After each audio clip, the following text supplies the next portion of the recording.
À partir de 2025, les redevances des agences de l'eau évoluent.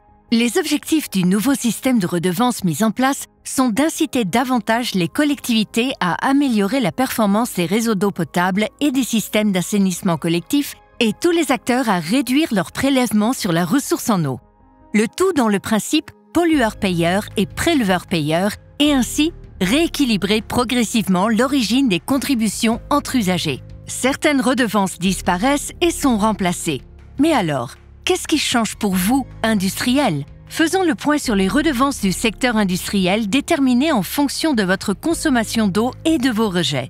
Première situation, vous prélevez de l'eau en rivière ou en nappe. Dans cette situation, vous payez la redevance prélèvement sur la ressource en eau à l'agence de l'eau après avoir fait la déclaration annuelle. Le montant de la redevance est directement proportionnel au volume prélevé dans le milieu naturel. Pour réduire la redevance, vous pouvez mettre en place des économies d'eau au sein de votre entreprise.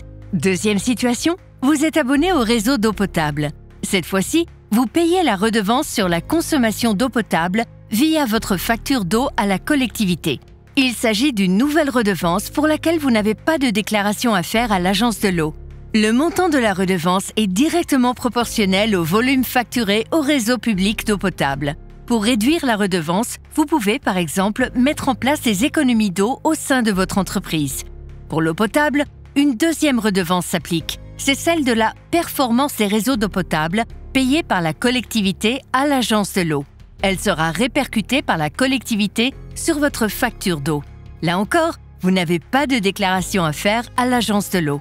Le montant de cette redevance est calculé en fonction de la performance des réseaux de distribution d'eau potable de votre collectivité.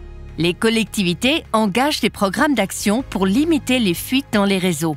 En améliorant leur performance, elles font baisser le montant de la redevance. Troisième situation, vous rejetez vos effluents au milieu naturel.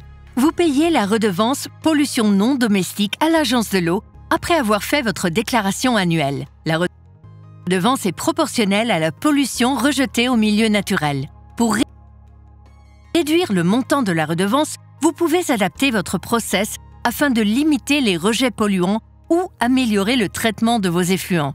Et enfin, quatrième situation, vous rejetez vos effluents au réseau d'assainissement collectif. Une nouvelle redevance appelée performance des systèmes d'assainissement payée par la collectivité à l'agence de l'eau sera répercutée par la collectivité sur la facture d'eau. Vous n'avez pas de déclaration à faire à l'agence de l'eau à ce titre. Désormais, vous ne payez plus la redevance pollution de l'eau d'origine non domestique, ni la redevance modernisation des réseaux de collecte non domestiques. Le montant de la redevance est calculé en fonction de la performance des systèmes d'assainissement de la collectivité qui traite vos effluents.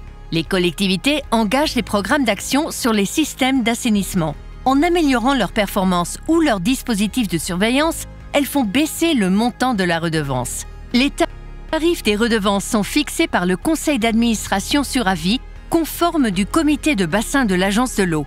L'essentiel des redevances est redistribué sous forme d'aide aux usagers de l'eau, collectivités, entreprises, agriculteurs, associations. Ainsi, grâce à la contribution des usagers de l'eau, l'agence de l'eau finance des projets permettant de préserver la ressource en eau, d'améliorer la qualité des milieux naturels, leur biodiversité et de s'adapter au changement climatique.